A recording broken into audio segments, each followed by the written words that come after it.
Radiologic Technologist Burnout, Signs, Symptoms and Cures.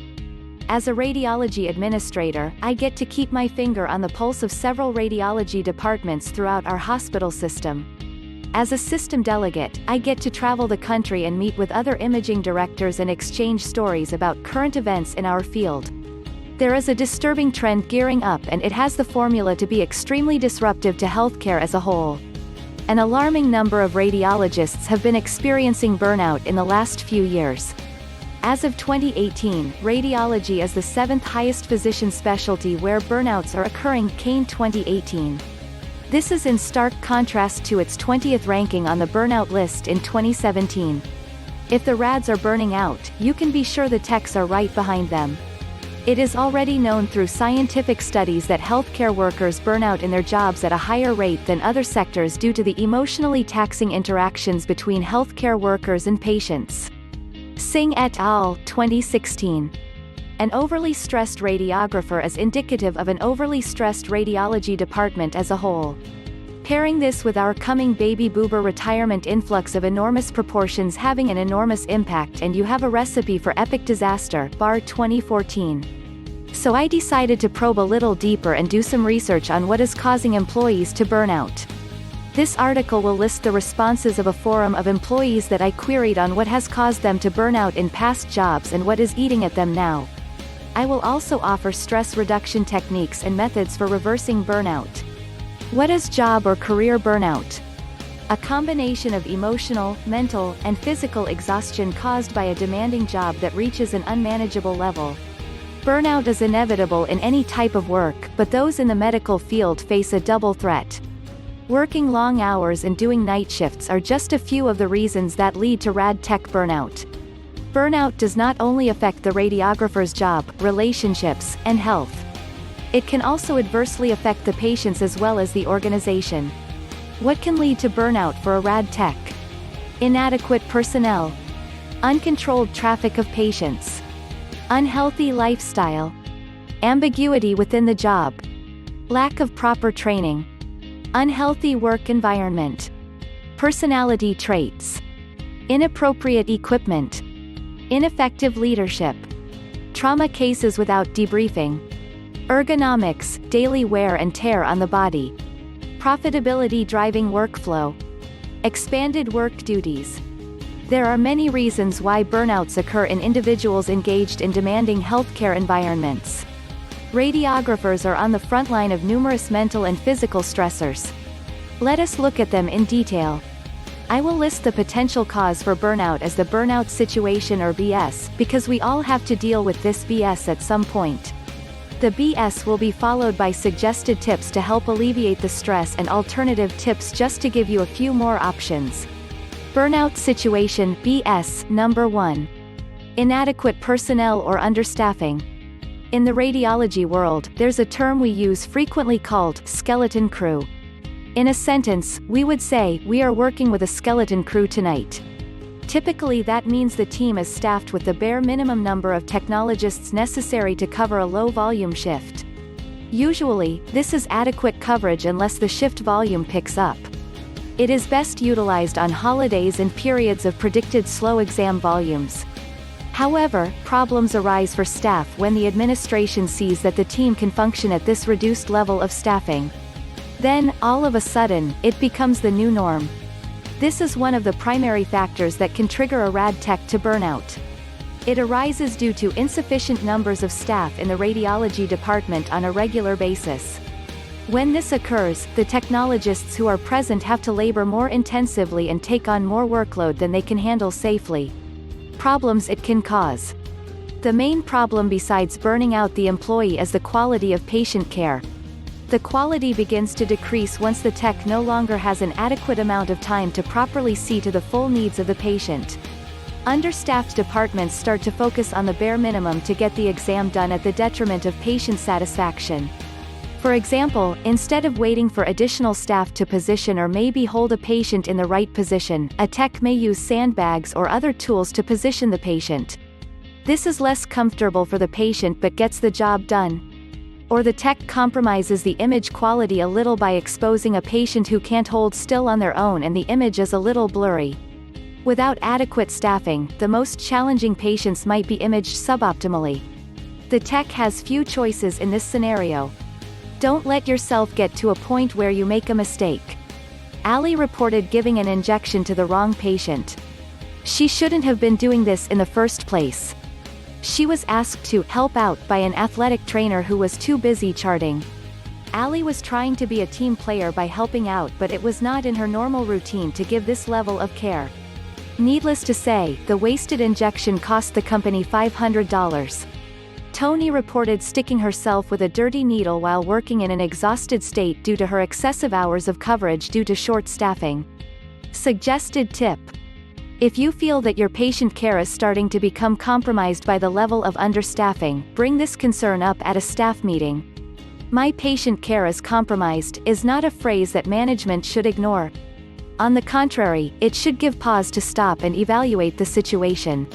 When management asks you to elaborate, state simply, "Due to the understaffing of our department, we do not have time and/or resources to give proper patient care. And if we do slow down to do the job we want to do, we start hearing about lower productivity on our shift."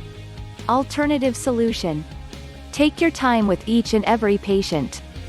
Make it known to management that you will not compromise patient safety to complete exams faster. Once your productivity levels start to slide in the negative direction, management should take notice. It is not ethical for anyone to expect a tech to forego patient safety in order to see more patients in a day. You are a licensed and trained radiographer. You know what is best for your patient. Period. Burnout situation BS number 2. Unusually high patient volumes. There is no denying the fact that more patients are seeking healthcare and that a huge influx is expected in the next 10 years from the retiring baby boomer generation.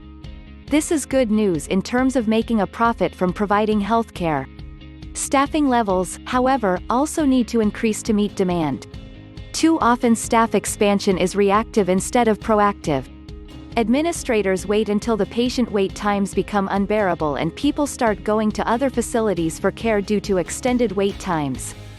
Forcing a technologist to compromise patient care for high volumes is a top reason for them to quit. The amount of work a radiographer can do in one shift varies depending on the mix of patients they see in a day. Hospital radiographers spend more time per patient due to fluoroscopic exams and procedures than, say, an outpatient ortho imaging clinic. The first may be maxed out with 12 to 15 patients per 8-hour shift, while an experienced ortho tech can crank out 40 patients a day with minimal disruption. This is where an experienced imaging leader is worth their weight in gold. You have to weigh the different environments against benchmarks and past performance in order to establish the proper balance of staff to patient ratios. Thou says where he works they are understaffed and overworked. They are also shortening the scheduled exams to make more money. CT with contrast exams are now being scheduled every 20 minutes instead of every 30 minutes. Margaret says her site double books MRI exams. If the patient is still waiting on a pre-authorization, the slot is double booked. Then when the patient arrives with authorization, you now have an extra patient in an already full schedule. Tech stress goes up due to pressure to get patients done. Schedules become behind and every patient that comes in after that is annoyed because they were taken late. Problems it can cause. Trying to image too many people in too short of a time frame will lead to 4 things. Mistakes: increased patient wait times. Unhappy staff, unsatisfying patient care. Suggested tech tip: figure out what your maximum workload is based on your equipment, patient population and skill level. You see your workload so the tracking is already being done. When your workload gets to 75 to 80% of maximum capacity, notify your leader. Take note of any particular events that may have triggered that increase in volume. Were the ordering physicians doubling up on shifts in anticipation of leaving for spring break the following week? Did the practice hire a new PA or NP and they are now starting to crank out orders for exams? Share these variables with your leader and begin to think about how to plan ahead to meet those demands when they happen. For example, ask for help the week before spring break. Alternative solution: consider what might be slowing you down in your job. Are you the one responsible for burning patient CDs when they bring in prior films? How often is that happening? Ask your leader if that is the best use of your time, or could an office receptionist, at half your salary, be trained to export those CDs? It would make you more efficient and cost the company less to have a receptionist do a non-imaging task. Are you being asked to retrieve patients from the lobby and return them to exam rooms? Could an office member be better utilized as a runner instead of a radiographer? Evaluate your daily duties for a week and see if you can find better solutions to how you do your job. As a leader, I treasure technologists who are able to bring ideas like these to the table for solutions. Burnout situation BS number 3. Unhealthy tech lifestyles. Rad techs who are trapped deep into the intricacies of their work rarely have time for socializing. They also don't have the time to focus on their personal development and end up neglecting their relationships, often without realizing it. But psychologists put emphasis on the importance of maintaining relationships and social life, along with practicing self-care, to be in a balanced mental and emotional state. Goodwin 2017. Problems it can cause.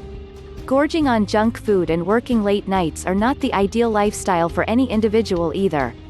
This, in combination with a lack of physical exercise, can all become the perfect concoction for the ultimate technologist burnout. Work-life balance has become a common phrase in the workplace today because corporate America is becoming more aware that if employees aren't happy, they aren't compelled to give good customer service. Suggested tech tip. Make good use of your paid time off. Use PTO on a regular basis to recharge your batteries and connect with friends and family. It is nice to take a big, 1 or 2 week vacation with family or friends, but you need relief throughout the year. Make an attempt to plan your days off in advance and spread them out throughout the year. The same thing goes for when you don't feel well. If you feel obligated to report to work even if you feel sick, know that your coworkers aren't happy about you bringing the potential germs to work. They don't want what you have and would appreciate if you stayed home. Not to mention they will be carrying some of your load because you won't be at 100% if you did show up at work while ill. Alternative solution. Consider learning how to meal prep. Preparing your meals for the entire week and making them all on Sunday may take a little time.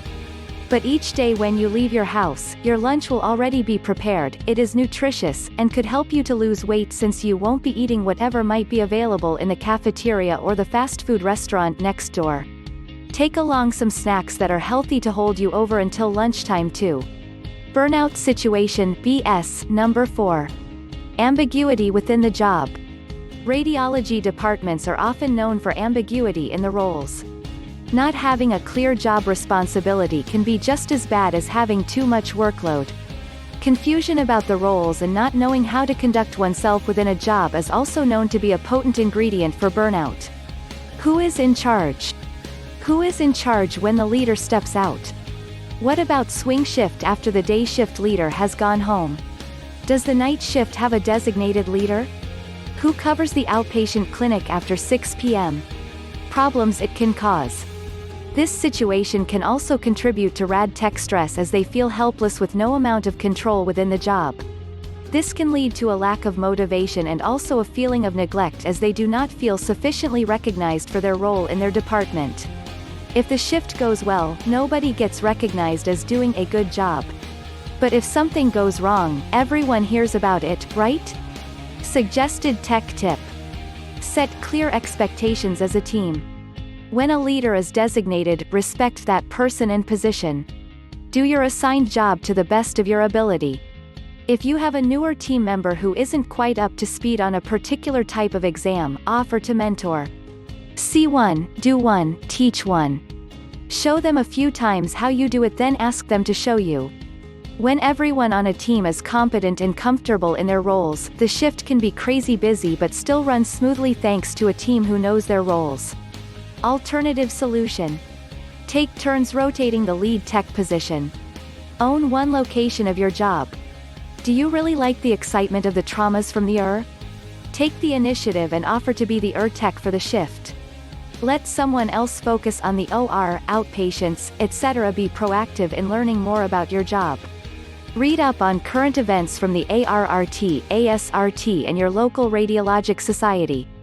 Increasing your knowledge of your field may lead to a better understanding of your role as a radiographer and less ambiguity of what you do.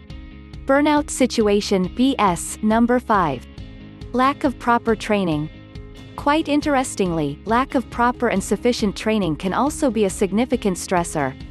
How can you be expected to excel at your job if you don't get fully trained? Then comes the annual evaluation that grades the level of how well you are doing your job. Being downgraded on an evaluation based on skill sets you were never oriented on can give a push towards burnout. There are a lot of different types of examinations done in a standard imaging department. General X-ray. Ortho, spine. C-arm in the operating room. O-arm in ortho-OR cases. Fluoroscopy. Speech, swallow studies. Interventional procedures. Ed trauma protocols. While most radiography schools attempt to teach all of this to each student, there is no guarantee that every student sees everything during their clinical rotation. The basic competencies listed for graduation from a credentialed radiography program are helpful. But if you passed competency in the OR on your first rotation then saw no surgeries on your second rotation, it can easily be a year since your last OR case. Then you start a new job after graduation and it would be a mistake for an imaging department leader to assume you know how to do everything. The fact that you may not even see everything on your clinical rotation is why the ARRT allows ghost comps or simulated competency exams. When a radiographer is asked to perform fluoroscopy without having been trained in it, it can be stressful for both the technologist as well as the radiologist and patient. A senior person in the department might have assumed that because the procedure is a standard imaging exam, a radiographer has been trained on it in school and is capable of performing it on their own. Ronald Reagan, former POTUS, was quoted once saying, "Trust but verify." Trust that your techs know their jobs but verify for certainty. Problems it can cause. If not properly trained, techs can be placed in situations where they are not capable of capturing a diagnostic image of high quality. Worse yet, they could put patient safety at risk or even themselves and those around them. Do not perform exams that you aren't comfortable with and let your leader know why. Suggested tech tip. All imaging departments should have a competency list. Upon hiring, new hires should be scheduled to review this list with a member of the imaging team. A successful model I have seen employs an imaging educator employee who reviews these documents with each employee. The list contains all procedures that any employee could be asked to do, including outlying clinics and locations outside of the main imaging department. If there is something on the list that the new hire is uncomfortable or unfamiliar with, it is the educator's job to line out some training in that area for the new hire. My recommendation for a successful onboarding of a new hire and the training they should receive starting day number 1. 1 full week training in the operating room, 1 full week training in fluoroscopic exams, 1 full week training on how the emergency room functions, 1 full week on how standard exams are done within the general X-ray department. If there are specialty clinics outside of the main department, ortho, spine, etc., and there is a possibility the new hire will be asked to cover shifts there, then they also need training and orientation in those departments. If you do not receive this type of dedicated training at your job, keep track for yourself of what you feel you missed and politely ask for it. Everyone will be better off if you know all that is expected of you. It is not enough to say, "I'll just look in the protocol book," if you don't understand something. Alternative tip. When there is downtime between patients or a slow shift, ask your teammates to show you how to do some of the things you aren't super comfortable with and see if you can get better. The goal is for you to be comfortable performing every type of exam that can come up at any given time. I remember a tech who got called for an exam in the OB operating suite. I think it was for a sponge count after a C-section. It had been so long since she had been called there that she not only wasn't sure what to do when she got there, but she completely forgot where the OB operating room was located. Upon arriving, she said, "Okay, what do you want me to do?" That did not instill confidence for those in the room, and it made the imaging department look bad. Own your job and know what you are supposed to do. Burnout situation BS number 6. Vulnerable environment. Healthcare institutions are where sick people seek treatment. This fact alone also makes it a hotspot of communicable diseases where radiographers are exposed daily. This can compromise their health in a significant way. Besides the nosocomial infections from daily work, there are repetitive motion injuries to watch for as well. A major cause of non-lethal injuries in radiographers, as well as other healthcare providers, is musculoskeletal disorders or MSDs. Ballinger 2008. These are injuries due to sprains and strains. Manipulating patients into the correct positions can result in overexerted muscle and micro-injuries. Over time, this can result in conditions such as muscular microtrauma, inflammation, and scar tissue. An increasing number of patients who are obese add to the physical stress of the rad tech job. John notes that he is constantly lifting and moving patients that are getting bigger, and where he works they are not given proper equipment like Hoyer lifts. Problems it can cause. A month doesn't go by that radiographers find out after they shoot a chest X-ray on a coughing patient that the patient had tuberculosis. Techs are constantly compromised, and it isn't something they could have prepared against. When the signs are out to protect yourself from airborne or other precautions, technologists comply subconsciously and instantly.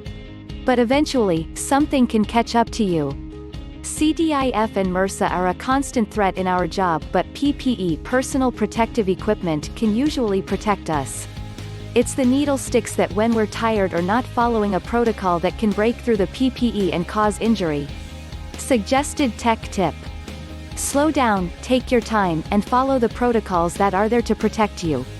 I've seen plenty of nurses who double glove when they have a concern about communicability. Don't be afraid to stop and assess a situation so that you fully understand what is at risk. Do you need to call in a second tech to help you with a compromised patient? Do you have the appropriate level of PPE ready for when transportation brings down that compromised patient? Alternative tip. Evaluate your exam rooms at the beginning of your shifts. Make sure all PPE is properly stocked and in appropriate locations. Check your work list to see what inpatients might be coming down to your department. Are any of them compromised in any way?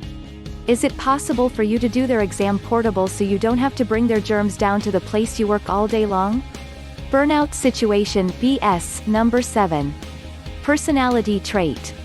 Those individuals who have type A personality are also more vulnerable to rad tech burnout than others. These individuals are predisposed to seek perfectionism and have an inherent need to be in control. High-achieving individuals and those who do not work well in a group are also more prone to stress and ultimately, suffer burnout. Problems it can cause. If you are a high achiever and work with a tech of opposite tendencies, you may need to figure out a compromise. You are the type who grabs the next exam that needs to be done without deciphering whether or not it will be difficult. But your partner tends to let everyone else go first and be a bit picky about which exams they want to do. Frustration will build up and it could become volatile. The first line of action is always to confront your coworker yourself. Suggested tech tip. Approach the other employee and talk through what they perceive the workflow to be and how it should be triaged. Maybe you'll discover that there are certain exams they aren't comfortable doing. In that case, refer them back up to BS number 5 because they need better training. Otherwise, share thoughts on the best way to triage orders as a team through shared responsibilities. Alternative tip. Agree with your teammates to not let one person bear the brunt of the workload. Watch the work list, and if you see one person continuously ending up with cross-table lateral hips and skeletal surveys, offer to help or take the next one. Nobody wants to do hard exams all day. And if you do find someone who likes skeletal surveys, say have fun and get out of their way. Maybe buy them a coffee. This presentation contains images that were used under a Creative Commons license. Click here to see the full list of images and attributions. https://link.attribute.to/cc/395208 for the rest of this presentation, including Burnout Situations 7 through 13. Please play the next video titled Rad Tech Burnout Part 2. As always, for more information on radiography, visit our website at https://theradiologictechnologist.com.